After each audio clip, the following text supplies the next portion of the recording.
кәдімгі бір маманың образында болған екенсіз ғой. HR ол біздің жаңағы компанияда мама сияқты, бірақ мама емес. Сіз бұл салаға қалай келдіңіз? Негізі универ бітіргесін төмене бастаған дұрыс екен. Енді осы салада жұмыс істеп жүрген кезіңізде бір қиындықтар болды ма? Өзімдегі суықтықты байқадым, қаталдықты байқадым, имеуді қорқып кеттім.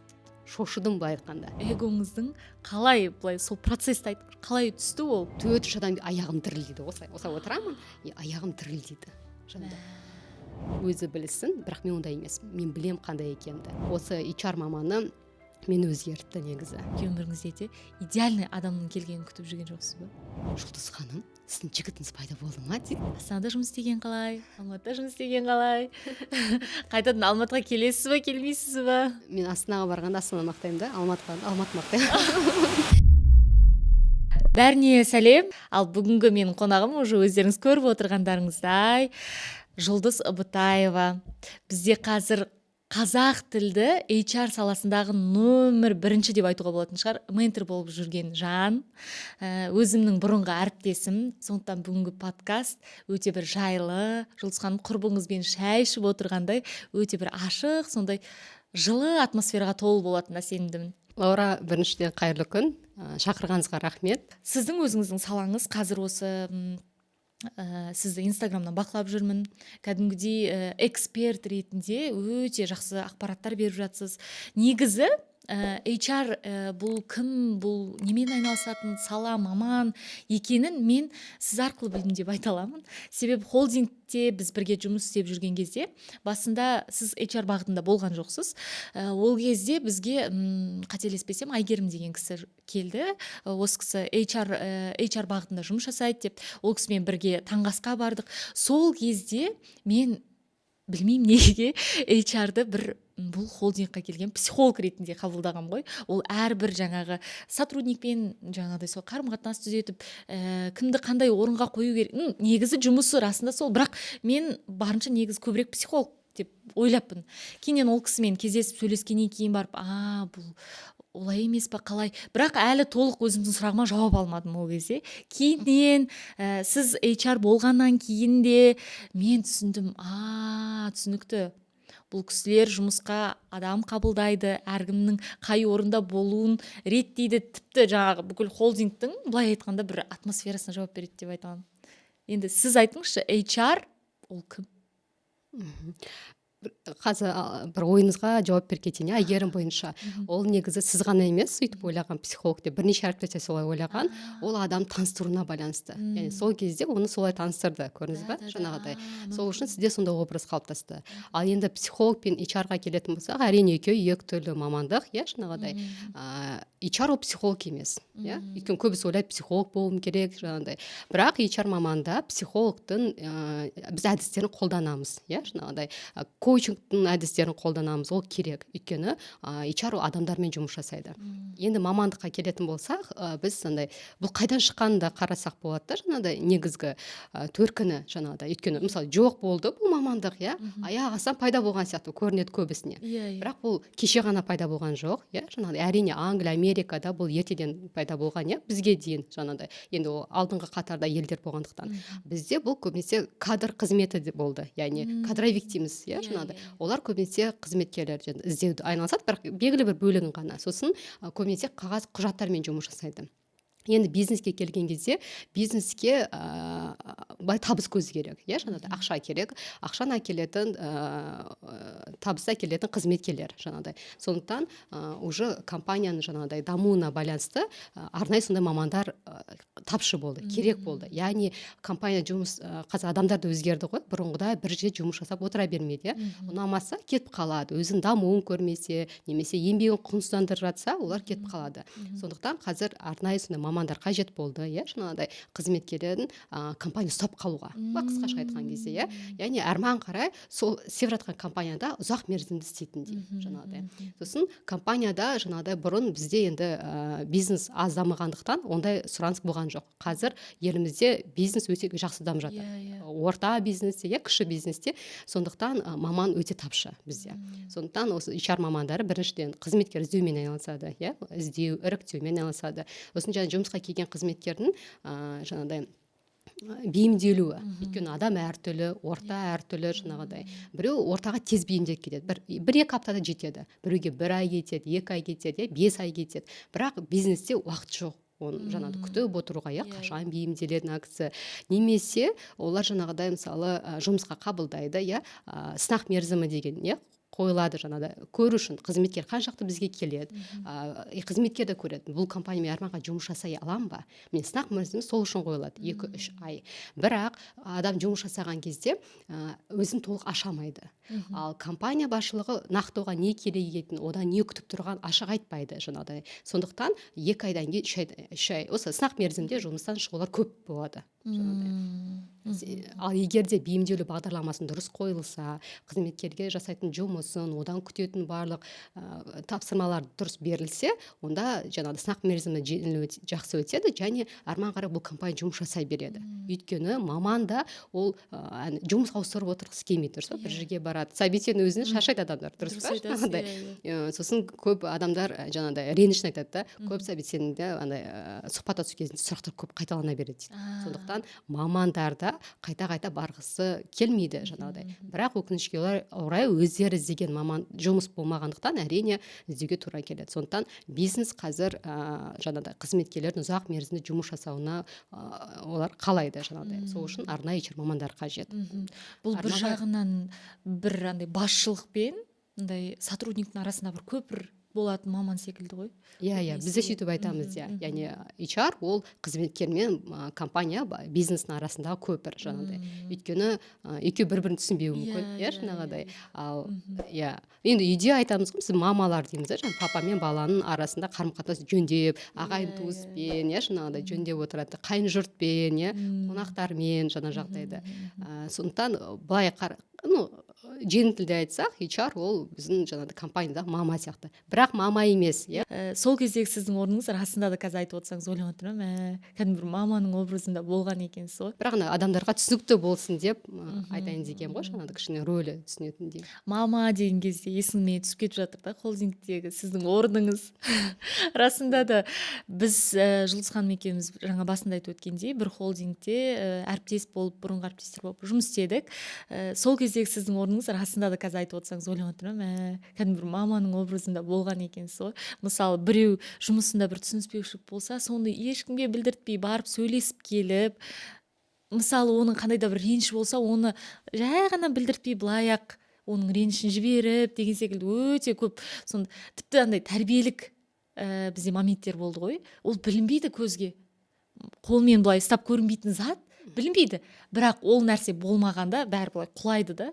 Есімде тіпті мысалы киім кию болсын, бір дағдылар, бір әдептер, соның өзін сіз өте байқатпай жасайтынсыз. Қарасам, ол холдинг ішінде андай бір, қалай айтамыз, тәртіп дейміз ба, бір тәртібі болғанда көзге көрінбейтін. Холдинг негізі біз қазір айтып отырғанымыз ол бүгін холдинг, тағы да алда толығырақ айтып өтеміз. Бұл холдингте жастар жұмыс істейді көбіне, ол жерде бір рамка жоқ, шектеу жоқ. Былай айтқанда сіз бен бізге де үлкен бір университеттей болған жер ғой. Көп деген жас мамандар сол жерге барып өсіп, өздері келесі бір деңгейге жақсы жетіп жатады да.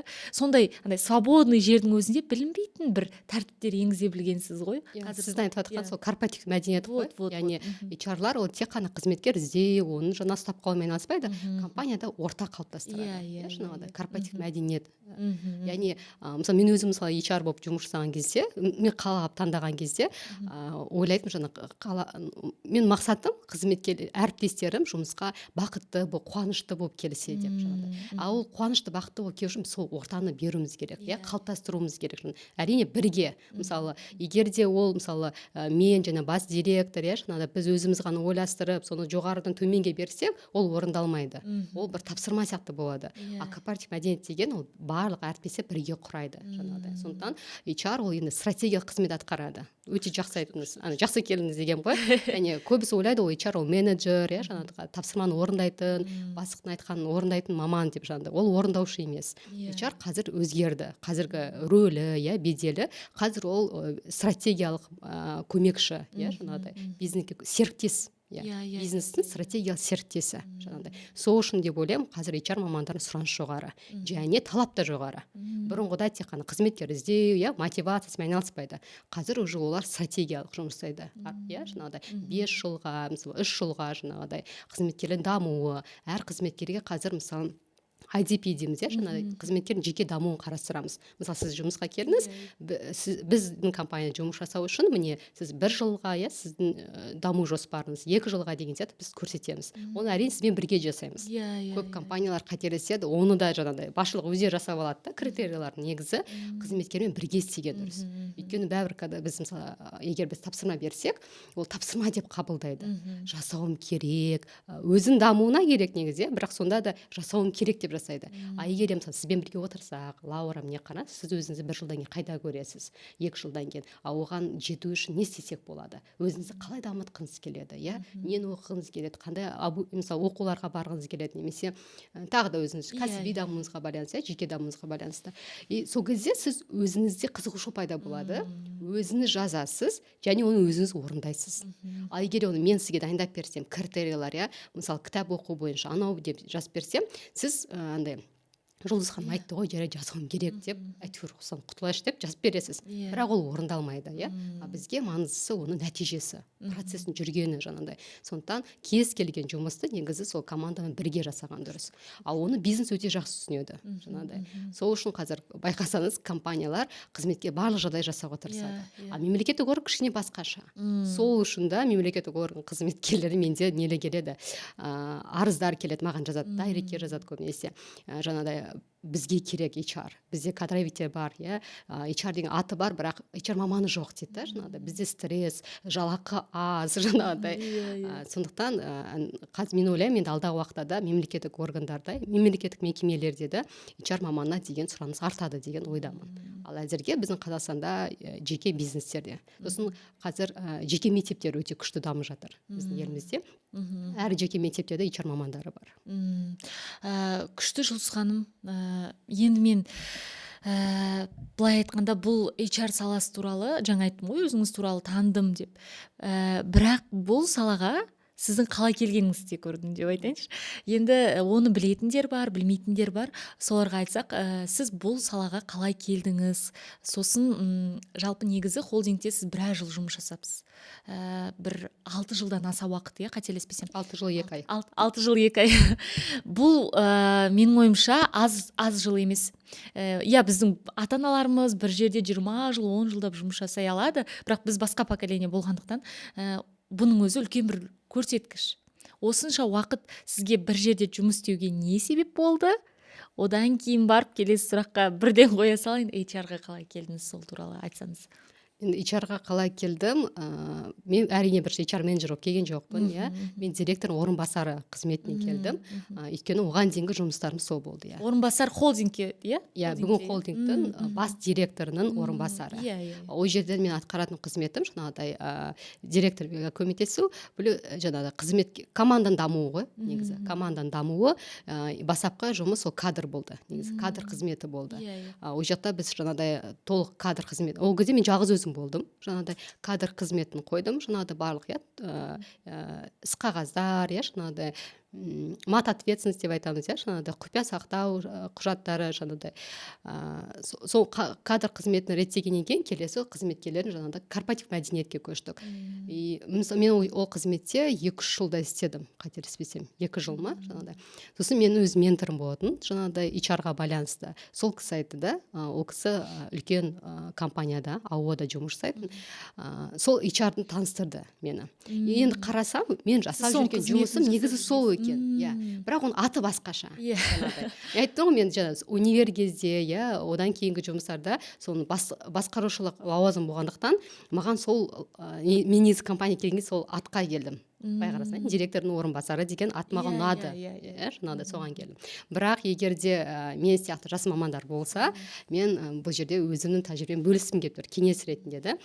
негізі универ бітіргесін төмене бастаған дұрыс екен.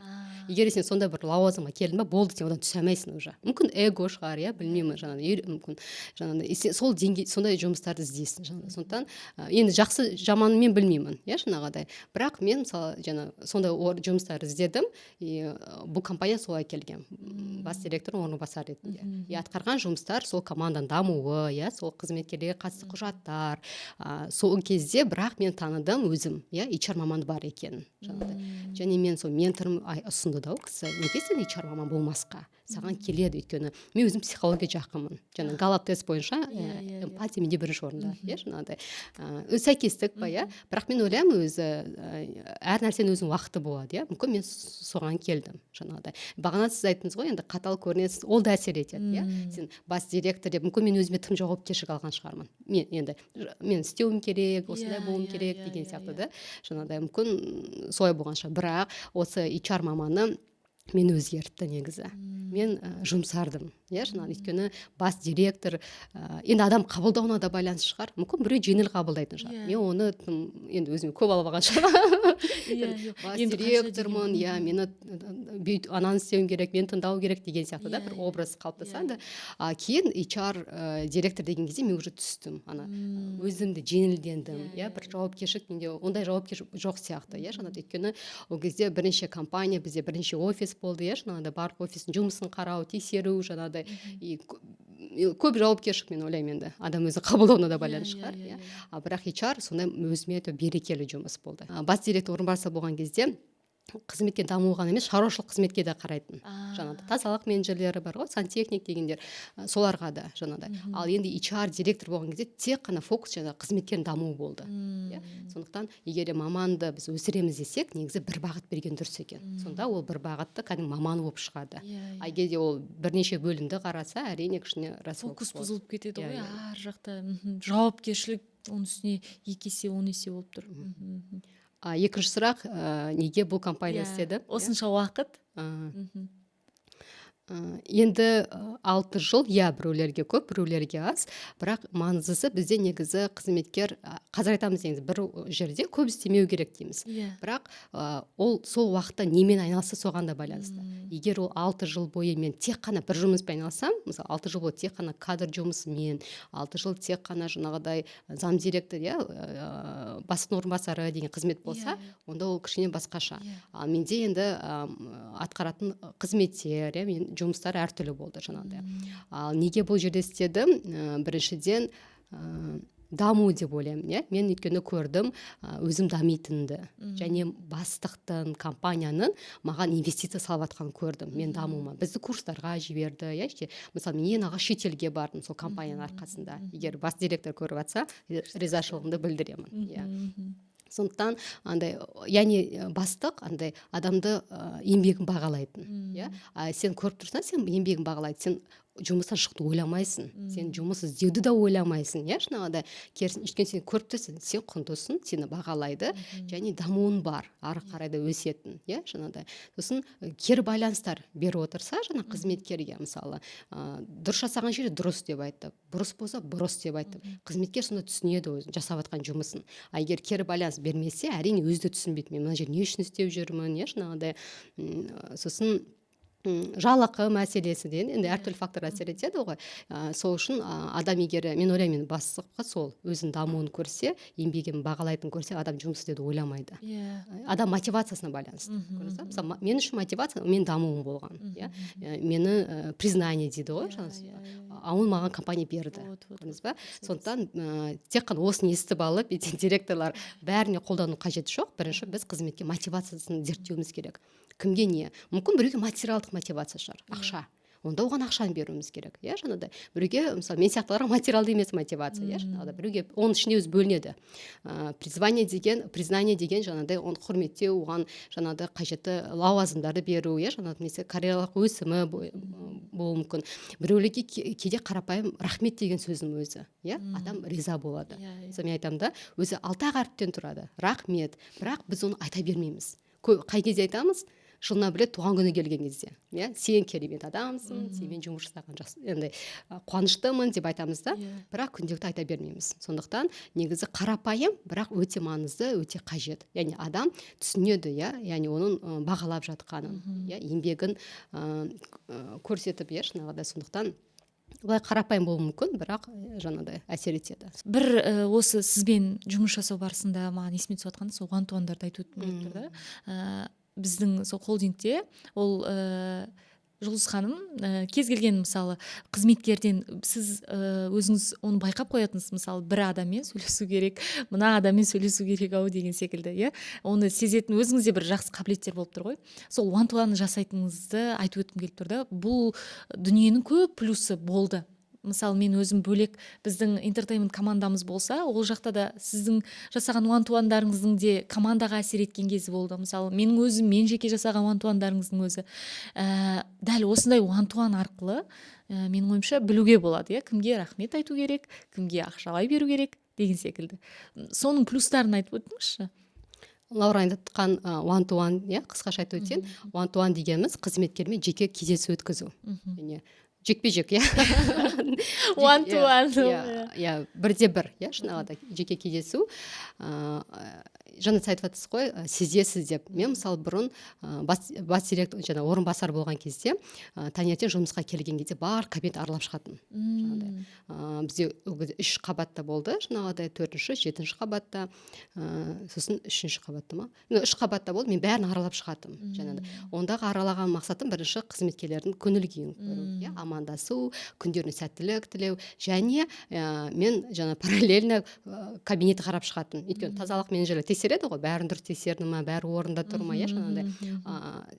Сонда мен әр кабинет аралаған кезде сол 2 жұмыс бітіредім. Бірінші қызметкерлер жағдайын көру, кім уақытында келіп жатыр, иә, жаңағыдай. Әрине менен де басқа тексеретін де бар, бірақ бәрібір, иә, жаңағыдай. Жұмыстағы жағдайы қалай, атмосфера қалай, жаңағыдай. И сол кезде мүмкін сол эмпатия қабілеті шығар, көмектеседі. Мен сезетімін, иә, кім шаршап жүр. Мысалы бұрын үнемі белсенді болып жүретін адам өзі байқайсың, жаңағыдай. Үнемі белсенді болып жүреді, бір күні мысалы басқаша, иә, көңіл күйде, немесе жауап беруде, кейде болады, мысалы жиналыстарға уақытында келеді, сосын кешігуі мүмкін, немесе тіпті жұмысқа кешігудің өзі, қызметкер жайдан жай жұмысқа кешікпейді. Оның да артында бір салдар тұр. Немесе жұмыс ұнамайды, иә, немесе әріптестермен атмосфера дұрыс емес деген сияқты бірінші себептер бар негізі. Сондықтан мен жаңа бақылап бәрін тексеріп қарап шығаттым. Кейін ол бөлімді бергеннен кейін мен қызметкерлердің жаңадай бізде 4-ші қабатта ресепшн болатын, жаңадай офис менеджер отыратын жер. Мен сол жерге көбінесе келетімін. Жаңадай ол жерге келгенде мақсатта қызметкерлер бақылау, иә, өтіп кетіп бара жатқан кезде жаңадай бір-біріне тіпті қалай қарайды, иә, ол да әсер етеді корпоративтік мәдениетке, жаңағыдай. Сондықтан сеземін, көремін, сосын шақыратымын өзім кездесуге, сөйлесуге, жаңағыдай. И сөйлескен кезде ол сезіледі, көріледі, жаңағыдай. Иә, болады қызметкерлер мысалы бірден ашылмайды, иә, біреу 1 сағаттан кейін ашылады, біреу 1,5 сағаттан кейін, жаңағыдай. Енді мен ол жерде жасаған қателіктерім бар. Мысалы мен басында енді тәжірибе жоқ қой, андай интуитивно жасайсың, иә, сезесің, сөйлескім келіп тұр, сөйлесейін деп. Бірақ мен андай адамды түсінуге көп уақытым кетіп қалатын, жаңағыдай. Оны ойым ол кезде адамға көмектесейін деп тұратын, иә, мен көмектесейінші, проблема айтса да шешіп берейік, қаржылай болса да, иә, жаңағыдай. Сосын маған атқарушы директор айтқан, Жұлдыз, біз қайырымды қор емеспіз, иә, бәріне осындай ақшамен көмектесетін дейді, жаңағыдай. Сосын кейін мен уже өзім білім алып, қосымша коучинг оқығаннан кейін түсіндім. Біз сөйлескен кезде адамды тек қана андай оған көмектесемін деп оның проблемасын мен өзіме алып алатынмын ғой, көмектесемін, жауапкершілік. Спасатель болып. Иә, құтқарушы рөлінде. Кейін мен ана инструменттерді үйренгеннен кейін түсіндім, мақсат қызметкер тыңдау және жауапкершілікті өзіне беру. Қызметкер жаңағыдай өзі барлық адам өзі біледі не істеу керек екенін, бірақ ана жүрегінің түкпірінде болғандықтан ол ана сұрақтар қоя алмайды өзінен дұрыс. Бәрібір өзіне адам сұрақ қоймайды ғой, жаңағыдай. Ал HR біріншіден ол тыңдай білу керек, иә, сөзінде бөлмей, ойында білмей тыңдай білу керек. Екіншіден дұрыс сұрақтарды дұрыс жерде қоя білу керек, жаңағыдай. И сонда адам ішіндегісін өзі шығады. И сосын сонда уже сұрайсың, иә, енді қандай әрекет жасайсың, иә, мысалы, не сезім тұрсын. не ойлап тұрсың, иә, жаңағыдай. И адамды сөйтіп біз әрекетке әкелуіміз керек екен. Басында мен енді тәжірибе болмағандықтан мен көмектесуім керек деп ойлайтынмын. Сондықтан кейбір жас HR-лар бар, олар да сөйтіп мен қателігімді жасамасын деп айтып жатқанмын ғой. Өздеріңізге көп ондай жауапкершілік алмаңыздар. Оны дұрыс дұрыс өткізеді білу керек екен. Сіз жаңа холдингта жүретін кабинеттерді аралап деген кездер есіме түсіп кетіп жатыр да. Кейбір кісілер Жұлдыз ханым не істеп жүр дейтін кездер де болып еді ғой. Сол қазір сіз өте маңызды іс атқарып жүрген екенсіз сол деп ойланып отырмын да. Күшті Жұлдыз ханым. Енді бұл HR бойынша кез келген адам меңгеріп кете алады ма бұл саланы? Сіз қазір енді ментор ретінде курс ашып, жаңағыдай сол маман ретінде үйретіп жатсыз. Негізі бұның менің білуімше бұл мамандық жоқ, иә, университетте бұны үйретпейді. Түсінуім бойынша солай ма? Универде қазір бар, иә. Мен білуімше нархозда бар. Иә, жаңағыдай Алматыда нархоз университетінде бар HR мамандығы. Астанада тоже бір-екі университетте болуы мүмкін, жаңағыдай. Бірақ иә, барлық универде жоқ, иә, жаңағыдай жекеменшік университеттерде, жаңа айтып жатқаным ол жекеменшік университеттерде. Оқу енді бұл жас мамандық болғандықтан, әрине онда университеттерде оқу жоқ, сондықтан курстар мен ойлаймын көмектеседі. Өйткені менде мысалы әртүрлі саладан келген мамандар бар. Сервис менеджер болып істегендер, сату менеджер, офис менеджер, сосын сауда орталықтарында консультант болған қыздар мысалы курс оқып, бір жарым айдың ішінде курстан кейін бірден жұмысқа орналасты. Немесе курс оқып жүріп те резюмесін бірге дайындаймыз, жаңағыдай. Сол резюмелерін жер қояды, сосын курстан кейін жұмысқа орналасады. Мысалы маған менен оқыған қыз ғой, мысалы Сәуле деген. Оны собеседование қабылдаған кезде мысалы жаңағыдай курс оқып жатқаны оған ұнаған екен. Жаңағыдай HR собеседование қабылдаған адамға. Яғни ол өзіне инвестиция жұмсап, өзіне ақша жұмсап оқып жатыр, басқа мамандықты игеріп жатыр деген сондай қарап оны жұмысқа қабылдаған екен мысалы. Ол әлі де сертификат алмаса да, көрдіңіз ба? Сондықтан қазір негізі қазір заман өзі сондай ғой. Міндетті емес сен жаңағыдай диплом әрине керек, бірақ өзіңіздің ынтаңыз болса, жаңа ауысам десең, сіз кез келген салаға ауыса аласыз. Ал HR-ға байланысты мен ойлаймын, ең бастысы адамдар жақсы көру керек. Өйткені біздің жасайтын барлық жоба адамдарға байланысты. Олардың дамуы, жаңағыдай постоянно қарым-қатынаста дейсіз ғой. Сондықтан сіздің кабинетіңізге әріптесіңіз келіп бір проблема айтса, әріптесіңіз келіп көмек сұраса, әріптесіңіз келіп ақылдасқысы келсе, кейін сосын, жаңағыдай деп айтпайтын адам болу керек та, жаңағыдай. Бізде бар ондай мамандар, туфны келе берді ғой, не үшін келе береді дейді. Ол енді HR-дан басқа кімге барады, сіз айтқанда көбісі ойлайды, жаңағыдай HR психолог ретінде көреді да, осы адам маған көмектеседі дейді, сол үшін бізге келеді, жаңағыдай. Сондықтан мен ойлаймын HR бөлімінде міндетті түрде бір адам сондай болу керек. Тыңдай алатын, түсінетін, бірден мысалы біздің бір артықшылығымыз, енді мен HR департамент басқарған кезде біз тез орындайтынбыз, сервисті көрсету қызметкерлерге, жалоптары бойынша, арыздары бойынша, сұраныстар бойынша біз тез атқаруға тырысатынбыз. Сондықтан мен ойлаймын, бір артықшылық сол болды. Сондықтан енді айтпаймын, HR бөлімінде барлық адам сондай болады, барлық адам түседі. Біреу жаңа қағазға жақын болады, біреу ұйымдастыруға жақын болады, жаңа тимбилдингтер ұйымдастыруға, біреуге жаңағыдай аналитика мықты болады, жаңағыдай. Сондықтан бірақ міндетті түрде бір-екі адам жаңағыдай адамдармен жеке жұмыс жасауға, психология жақын адам болған дұрыс. Енді осы салада жұмыс істеп жүрген кезіңізде бір қиындықтар болды ма? Бір сіз түсінбеген кездер, ой болмайды деп қойшы деген кездер болды ма сондай? Енді қиын деген кезде маған мысалы бізде 3 филиал болды да, 3 филиалдың бір компанияға, бір офисқа келу маған кішкене қиындау болды. Қиын болғанда менде онда тәжірибе болған жоқ қой. Көшіру ол бір бөлек, біздің көшуіміз, ремонт жасауымыз, әрине ол да біздің жауапкершілігімізде болды да. Бірақ енді қараңыз, мысалы 30 адам басқару оңай. Әр филиалда 30 адам болды да, бәрі көз алдында. Кім не істеді, не қойды, бокалын жуды ма, жумады ма деген сияқты қарапайым сұрақтардың бәрі көз алдыңызда. Сіз басқара аласыз, көріп тұрсыз. Енді бір уақыт бір деген 100 адам бір жерге жиналады, оны қалай басқару керек? Мен даже элементарно мүмкін біреу күлетін шығар, бірақ туған күнді қалай тойлаймыз, мен соны түсінбедім. Біз мысалы туған күнде кім туған күн иесі жаңағыдай дастархан жаятын, ал жаңағыдай әріптестері ақшалай болсын, сыйлық түрінде біз сыйлық жасайтынбыз.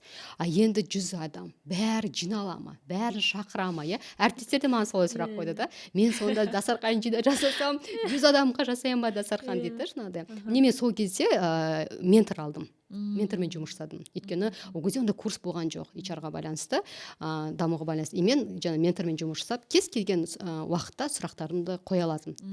Түскі 3 болсын, түнгі 10 болсын, жаңағыдай. Сол кезде маған сол қиын болды. Бірақ көмектескен бір әдіс, мүмкін бөлісе кетсем, мүмкін басқа адамдарға көмектеседі.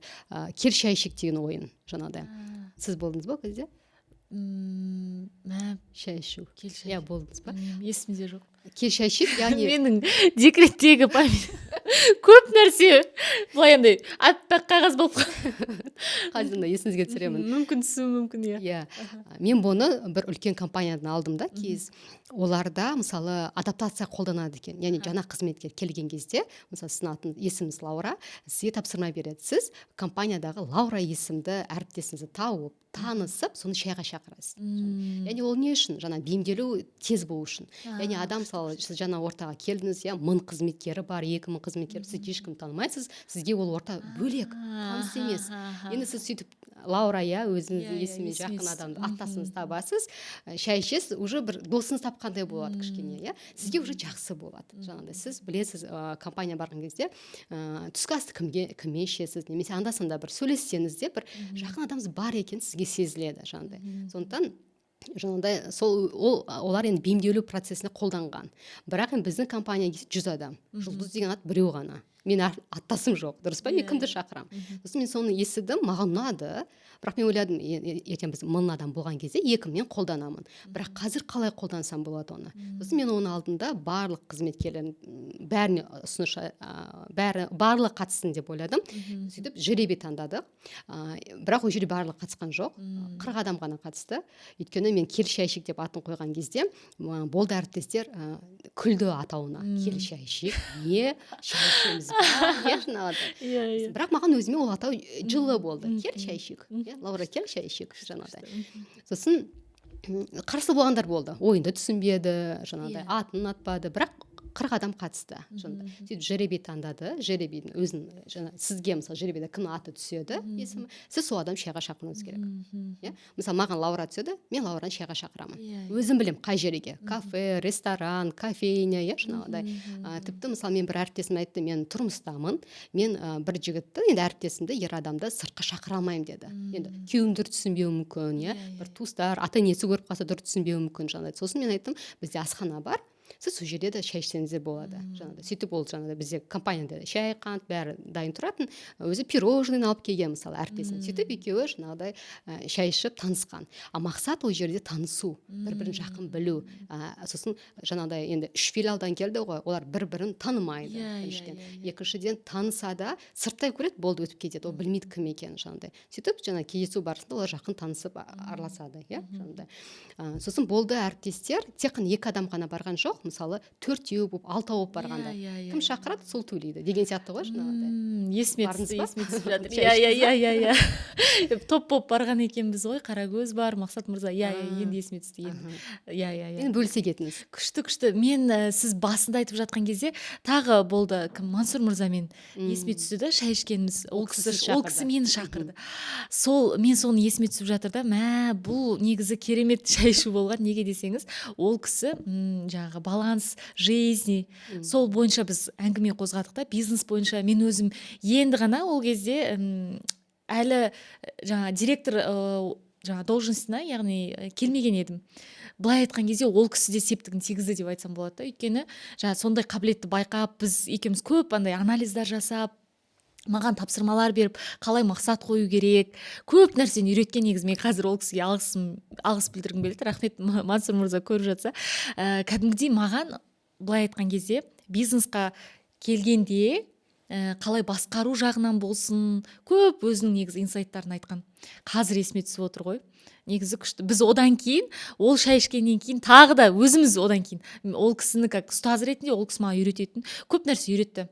Қалай басқару бойынша болсын, жаңағы мақсатты қалай дұрыс жасау керек, балансты қалай ұстау керек, маған тапсырмалар беретін. Осы кітапты оқы, осы кітапты оқы. Мен ол кісіге айтып, кәдімгі блокноттарын беріп, үлкен қазір есіме түсіп отыр ғой.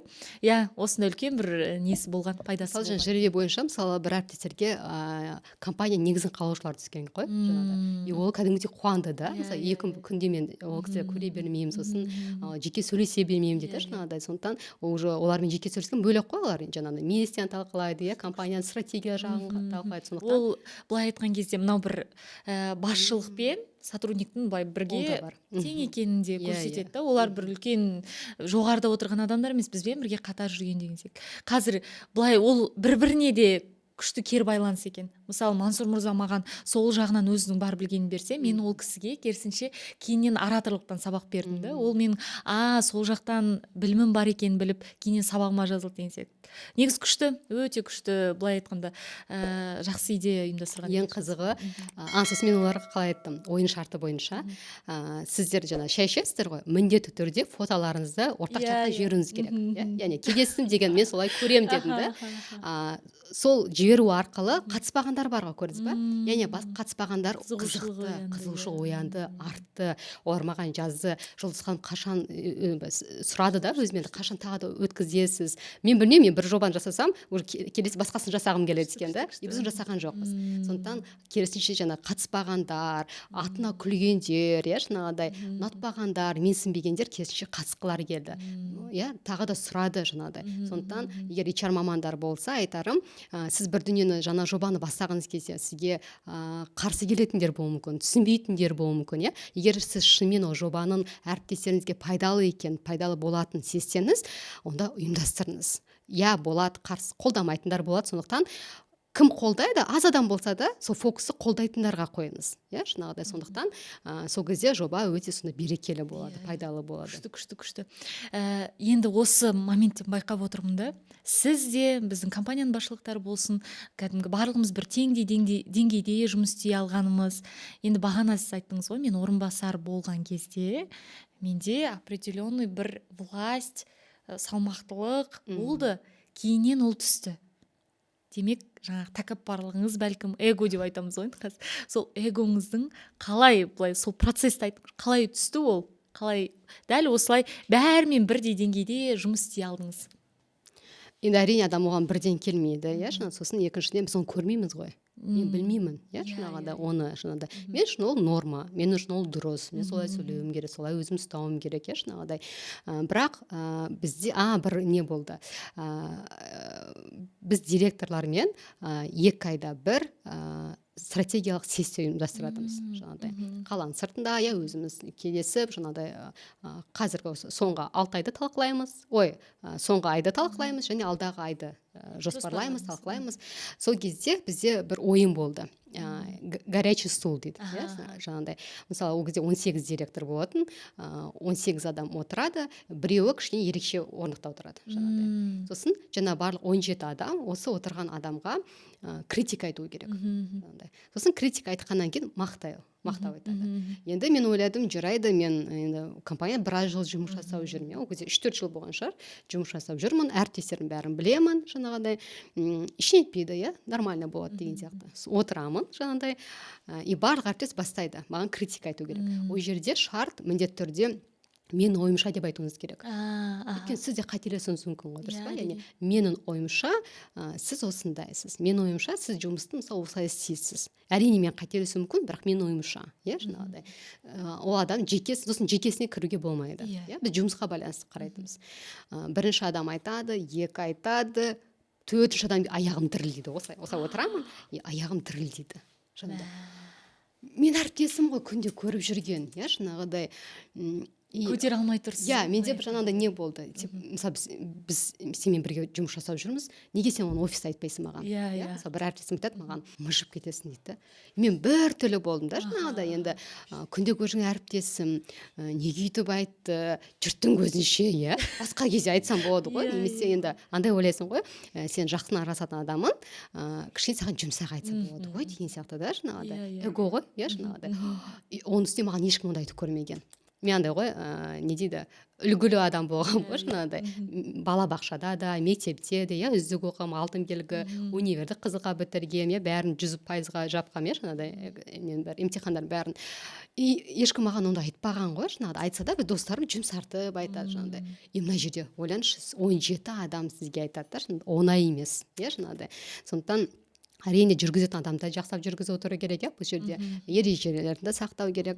Сосын біз бір жасаған қателігіміз, біздер жаңағыдай повар айтты да, тамақ дайын деді, түскі ас. Біз бәріміз сол түскі асқа кетіп қалдық. Көрді ана жерде қалып қалды. Ал кім ашық адамдар бар ғой, ойнап күліп, немесе жеңіл қарайтындар, олар далаға шығып, күліп, күшті болып келді да. Ал кішкене аналитикасы бар адамдар бар, иә, біз ойланамыз, саралаймыз, үйтіп айтты, мен шынымен сондаймын ба деген сияқты. Біз сондай ойда қалып қойдық та жаңағыдай. И тамақ ішкен кезде мен бір кісімен ақылдасам деді ғой, қалай тамақ іштіңдер деді ғой. Бізден айтады, сен қалай тамақ іштіңдер, ол тамақ өте ма дейді, ас өте ма деп жаңағыдай. Сондықтан біздің жасаған қателік жасамаңыздар. Сіздер критика айтасыздар ма, бірде мақтау айту керек. Жаңа 17 адам осы жерге отырып шығады ғой. Енді бірінші адамнан бастап, енді бәрі мақтау керек. Жаңағыдай. И мен байқадым, әріптестерім болды, жаңа мақтай айтқан, о, жаңа жігерленіп, күшті болып, мынау енді ұнап жатыр дейді жаңағыдай. Енді ойлаңыз, директор, әрине эго болады директорларда. Болуы да тиіс деп ойлаймын, белгілі бір деңгейде. Өйткені ол директор ғой, иә, сол жерге келіп отыр. Өйткені басқару да оңай емес, иә, сізде бәрі директор мыс болады, иә, жаңағыдай мінез болады. Сондықтан жаңағыдай міндетті түрде жаңағыдай критика айтасыздар ма, оны жақсы айту керек. Ол жерде де менің ойымша, Лаура, сіз осындайсыз, иә, сол кезде көрдіңіз, критикадан кейін жақсы дүние айтқан кезде ана кішкене сейіледі, басылады. Енді сол өтті, содан кейін мен анализ жасадым, иә, жаңағыдай. Маған бәрін тыңдаған кезде әрине мен бәрімен келіспеймін. Өйткені әркім оның жеке ойы. И маған триггер болған 4 бір нелер болды. Жаңа қатты, иә, жаңағыдай. И мен ойладым, неге ол маған әсер етеді? Триггер, иә, жаңағыдай. Мен енді психологпен де жұмыс істедім, психологқа да бардым. И сосын мен өзім басында өзім талдау болды. Мен бұны жұтып қоямын. Жарайды, ол оның ойы, өзі білсін, бірақ мен ондай емес. Мен білем қандай екенді. Немесе мен иніма триггер ғой. Значит, бұл жерде дұрыс емес, иә, жаңағыдай. Қарап көремін. Егер мен бұнымен жұмыс жасасам, бұл мен өсуіме көмектеседі. Мен ашыламын, немесе басқаша боламын. Мен қарадым, бұл маған көмектесе ма, иә, әлде кедергі ма? Мен ойымша енді көмектеседі деп ойладым. Сөйтіп мен жұмысты бастадым. Психологпен жұмыс жасадым, мен де өзім де жұмыс жасадым. Сондықтан мен ойлаймын, ашылуға да бірнеше факторлар әсер етеді. Иә, жаңағы тек қана бұл енді мүмкін себепші болған шығар. Оның алдында да, ұмыттым, оның алдында ма, содан кейін мен психологпен де жұмыс жасадым жаңағыдай. И сол кезде де ол кісі жаңағыдай маған сурет салғызады, и суреттен жаңағыдай сол суретке қарап мен түсіндім бойымдағы қаттылықты. Кейде болады, мысалы басқа да адамдар маған айтатын, жігіттер айтатын, сен қаттысың, суықсың, иә, сондай көрінесің дейді жаңағыдай. Бірақ адам өзі оны түсінген кезде басқаша қабылдайды екен. Естуі бөлек қой, а мен өзім ана сурет салғаннан кейін психологтың жұмысы ғой жақсы. Мен денем өзімдегі суықтықты байқадым, қаталдықты байқадым. И мен одан қорқып кеттім. Шошыдым былай айтқанда. И өзіме андай бір сезініп айттым, жоқ, мен ондай болғым келмейді. Мен білем өзім қандай екенімді. А мен просто өзім жауып тастаған, белгілі бір образдар құрып, бір рамкалар қойып, жаңағыдай. Сондықтан адам таңдау өзінде. Иә, ары қарай ол өзгергісі келе ма, әлде сол деңгейде қала ма? Сондықтан мен өзіме де рахмет айтқым келеді қазір. Мен сол дамуды таңдағаныма жаңағыдай. Ол даму сіздің өзіңізден де көрініп тұр, кәдімгідей жүзіңізден айтып. Мен сосын ең қызығы жаңағыдай HR-ларым бар ғой командада жаңағыдай. И бір күні жаңағыдай әріптесім айтады ғой, Жұлдыз ханым, сіздің жігітіңіз пайда болды ма дейді. Енді өздері сөйлесетін болып тұр ғой жаңағыдай. Сосын не болды десем, біз жаңағы бұлбұлмен сөйлеттік дейді жаңағыдай. Сіз соңғы кезде өзгеріп жүрсіз дейді. Бізде сондай бір әдет бар, иә, қыз өзгерсе, құлпырса, жаңағыдай прическа жасаса, значит жігіт пайда болды, иә. Яғни біреудің арқасында деген сияқты да, жаңағыдай біреу. Ал мына жерде енді біреу емес, мен өзім шешім қабылдадым да. И көрдіңіз, даже командам әсер еткен ғой. И олар да айта бастады да, Жұлдыз ханым, сіз бұрын қатал едіңіз ғой деп. Енді мен ойлаймын, ол жерде мысалы айтады ғой, директор қатал, басы қатал. Ол қатал боламын деп қатал болмайды. Ол басқаша басқару білмегеннен қатал болады. Иә, жаңағыдай біз мысалы ойлаймыз ғой, мен қатал болсам, салмақты болсам, мен тыңдайды. қаратам деп ойлайсың да жаңағыдай.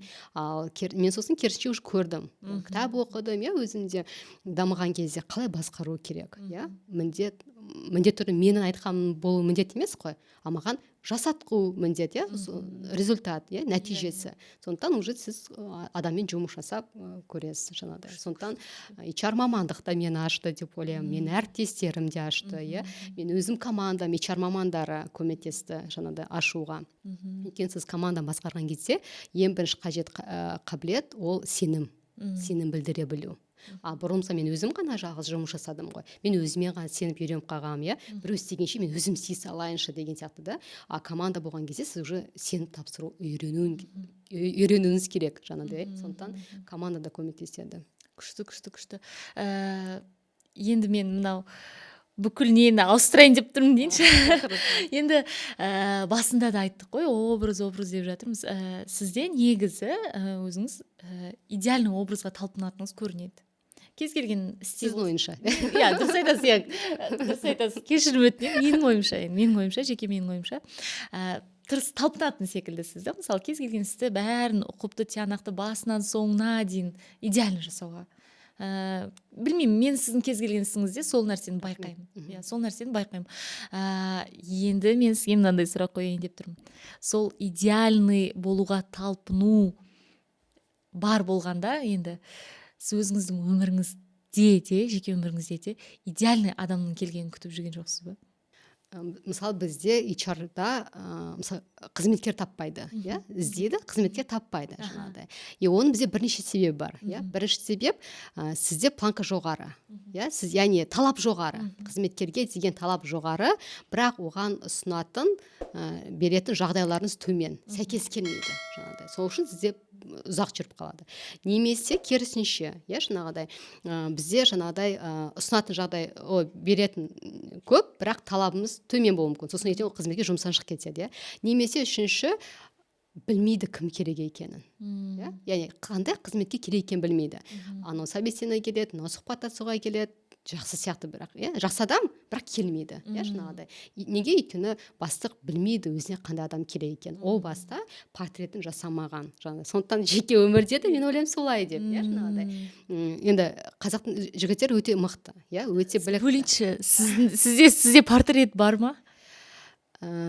Бұған дейін болды, бірақ дұрыс құралмаған ғой. Дұрыс құралмады, иә, жаңағыдай. Мен ойлаймын солай. Портрет дұрыс құралмады біріншіден.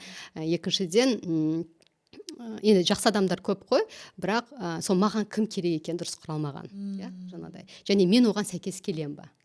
Мен ойлаймын, осы екі жауап жаңағыдай. Бірі, немесе менде бір портрет болды, мүмкін идеальный портреті бар, бірақ мен оған өзім сәйкес келмедім, иә, жаңағыдай. Екіншісі, мен ол дұрыс құрамағам, иә, жаңағыдай. Өйткені болады ғой, адаммен танысасың, иә, бар, дұрыс, бәрі жақсы сияқты, бірақ дұрыс емес, иә, бірдеме келмейді, иә, бірге жұмыс жасамайды, партнер бола алмаймыз, иә. Мысалы, мен өмірлік серік болғанын қалаймын, иә, ол просто мен күйеуім ғана емес, өмірлік серік жаңағыдай. Сондықтан екі жауаптың біреуі деп ойлаймын, жаңағыдай. Бірақ қазір мен білемін кім керек екенін. Қазақ жігіттері деп бірдеңе айтайын деп жаттыңыз. Айтады ғой, енді жігіт жоқ, жігіттер андай мындай деп мен өйтіп айтқым келмейді да, жаңағыдай. Мысалы, енді сөйлесіп танысқан жігіттердің бәрі өте білімді, ақылды жігіттер да, жаңағыдай. Бірақ біз сәйкес келмедік серіктес ретінде. Қыздарымызды қазір барлық осы коучтардың болсын, көп айтып жүрген тақырыбы ғой. Қыздарды керісінше біз сондай отличница қылып тәрбиелейміз, сен үйту керексің, сен бүйту керексің деп көп жауапкершілікті артып қоямыз. Ал ұлдарға керісінше оларды еркелетеміз. Ананы жасап бер, тамағын құйып бер, киімін жуып бер деген секілді қылып өсіреміз. Соның қазір біз салдарын дәл осы бізбен сіздің осы қатарластарымыз сезіп жатқан секілдіміз да, былай айтқанда. Енді сіз сол жаңа синдром отличницы ғой, содан қаншалық зардап шегіп жүрсіз? Енді оның плюсы да бар, иә, енді әр нәрсенің өзінің плюсы минусы бар ғой, жаңағыдай. Оның артықшылығы, жаңа әрине кез келген жаңа бастан айтқандай, бастан дүниені әдемі шығады, иә, жаңа. Мысалы, бізде бір жұмыста болды, ролик түсіргіміз келді, яғни сіздің командаңызбен ғой жаңағыдай. Бізде не болды, сұраныс жаңағыдай ролик түсіру, яғни қызметкерді, және ол роликті көрген кезде көрген адамдар біздің компания жұмыс жасағысы келетіндей болу керек. Бір 17 минуттық деп жоспарладық, иә, бір 15-17 минуттық ролик деп жаңағыдай. бірақ енді менде идеально жасауым керек қой, иә, жаңағыдай. Сөйтіп бізде ол тез жасалған жоқ. Сценарийін қарадық, иә, жаңағыдай ойластырдық, қалай не жасаймыз, жаңағыдай. Сөйтіп ол бізде қысқа метражды фильм шығады деп айтыңыз, иә, маған. Ол ауқымы жаңа неге сыймайды деді. Иә, біздің бергіміз келетін. А бас директор маған айтады, енді дедлайннан кешігіп жатсың дейді, жаңағыдай. Қай кезде болады ролик, иә, жаңағыдай. И сол кезде әрине мен көрдім, иә, минусы, сен идеально болып тырысасың, сен жерде бірақ уақыттан ұтыласың, жаңағыдай сен созып жатырсың, иә, жаңағы тез жасау керек деген сияқты. Бірақ нәтижесі өте жақсы болды, өйткені жаңа 15 минуттық ролик дегеніміз толық метражды документальный фильм болып шықты. Оны қазір мен даже көп адам оны көрген, иә, жаңағыдай. Компаниялардың негізін қалаушылары да маған айтты да, фильмдеріңізді көрдік. Айтпақшы, сіз енді продюсер болдыңыз ғой, сізге айтайын, өте жақсы отзывтар, иә, жаңағыдай. Өйткені ол енді компанияның HR брендіне әсер етті, иә. HR бренд дегеніміз, яғни компанияның жұмыс беруші ретінде танымал болуы, иә, өнім шығаратын емес, а жұмыс беруші. Қаншалықты жаңағыдай қызметкерлерге жағдай жасайды, не үшін осы компания жұмыс жасау керек деген сияқты, иә, жаңағыдай. Сондықтан өте жақсы көмектесті. Біздің әріптестеріміз ашылды, танылды, иә, оларды аэропортта көріп танып жатқан, мысалы, ойлаңызшы, IT маманы, мысалы, ол кісі, енді компания негізін қалаушы, ол кісі мысалы аэропорттан көріп танып жатыр екен да, сол фильмді көргендер. Басқа компаниялар сол фильмді көріп шабыттандық дейді, біз де сондай түсірдік дейді, жаңағыдай. Енді ол жерде біз команда туралы айтамыз, жаңағыдай. Көрмесеңіздер, бүгін холдинг туралы документальный фильм мақсатта миллиардқа деп аталады. Айтайын дегенім, жаңағыдай плюсы осы, иә, яғни роликтен фильмге дейін түсірдік, ал минус әрине біз уақытын шегердік. Мысалы, мен қазір енді өзім жеке жұмыс жасаймын ғой, бұл жерде де кейде болады, мен бүгін ертең түсіріп сала салу керек, иә, рилсты. Жоқ, мен ана қараймын да, жаңағыдай, идеально жақсы болсын. Но бір жағынан мен сапаға қараймын. Маған сапа маңызды, иә, жаңағыдай. Сондықтан, бірақ мен мысалы онымен жұмыс жасап жатырмын.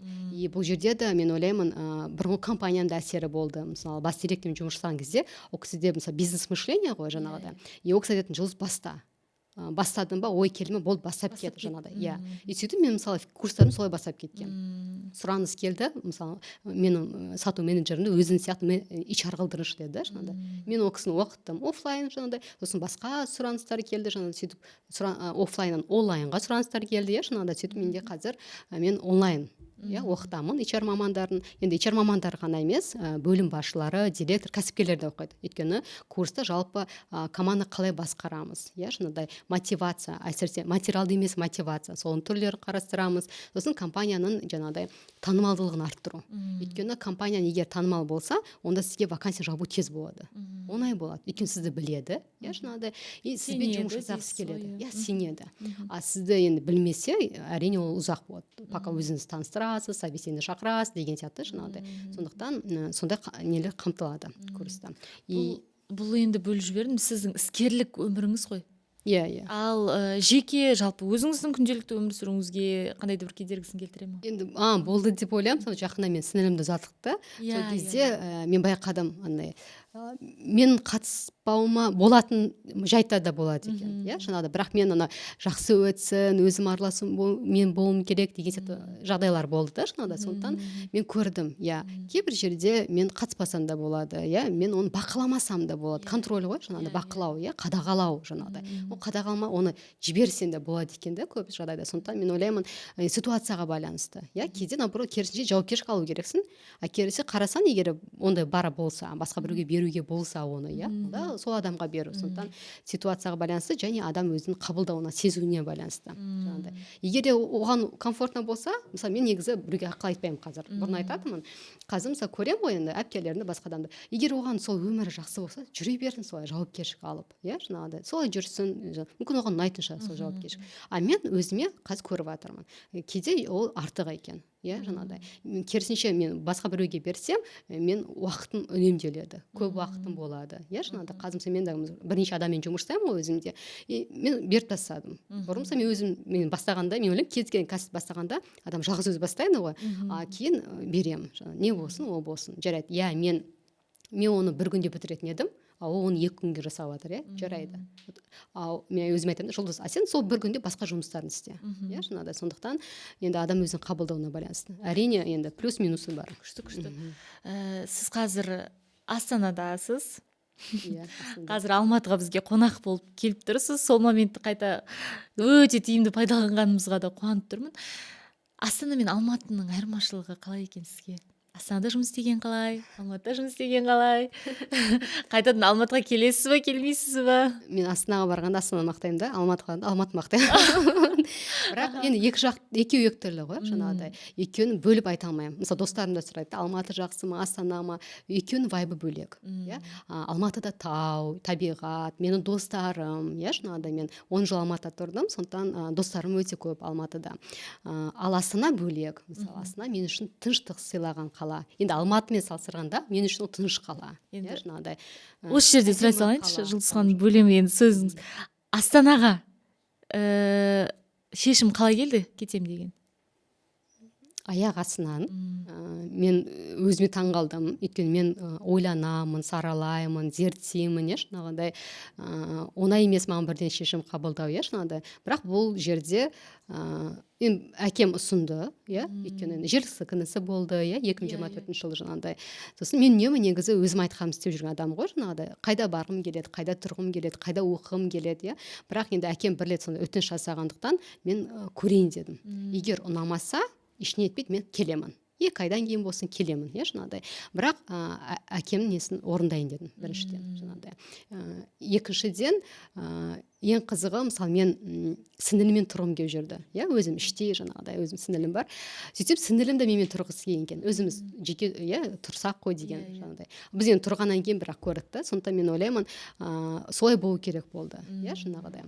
Енді адам бәрібір мен өзім андай үнемі өзгерісті қалаймын, иә, жаңағыдай. Жұмыс болсын, жеке өмірге байланысты жаңағыдай. Сондықтан мен кішкене бір басқа жерге өзім көшкім келді, жаңағыдай.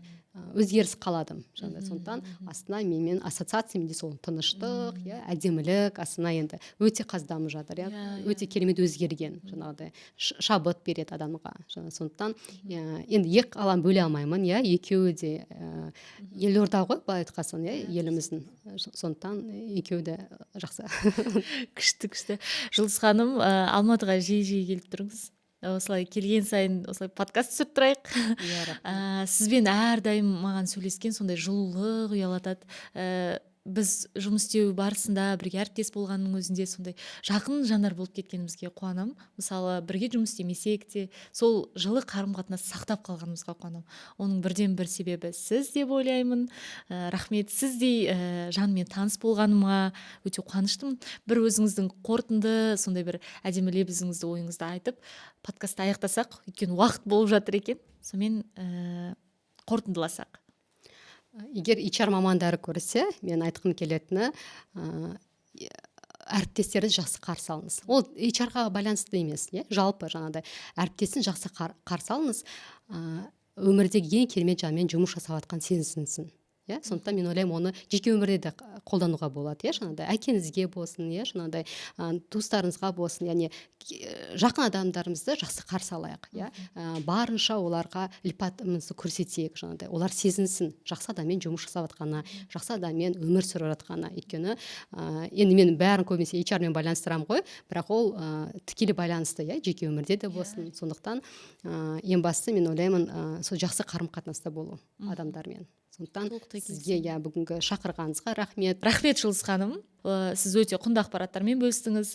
HR бойынша да, өзіңіздің қазір істеп жатқан жұмысыңыз бойынша да рахмет көп. Уақыттың тығыздығы, әйтпесе негізі былай ғой, бұл 1 сағат деген жетпейді екен. Бір 2 сағат, 4 сағат керек та. Біз басында көрдіңіз бе, жұмыс бойынша енді ашылдық мін. Енді камераны қосып түсірсе, енді уже ары қарай шай ішуге болады деймін. Мен ойлаймын, мысалы, бұл подкаст белгілі бір аудитория ғана емес, бірнеше адамдарға арналған аудитория. Өйткені бұл жерде біз команда басқару туралы айттық, жаңағыдай жеке дамуға да байланысты айттық, жігіттерге байланысты да айттық, қыздарға да байланысты айттық. Сондықтан аудиториясы кең деп ойлаймын. Дұрыс айтасыз. Пайдалы болды деген ниеттемін. Толықтай келсем, пайдалы болғанына да сендім. Барлық көп адам өзіне керек сұрақтың жауабын таба алатын сұхбат болды. Рахмет сізге, Жұлдыз ханым. Мен сіздің ары қарайғы жолыңызға, өмірлік жолыңызға сәттілік тілеймін. Ісіңіз тек алға бассын. Осы бетіңізден таймай, дамуыңыз жоғарылай берсін. Сізді жақсы көремін. Келгеніңізге рахмет. Бір құшақтасып қояйық. Рахмет. Давайте.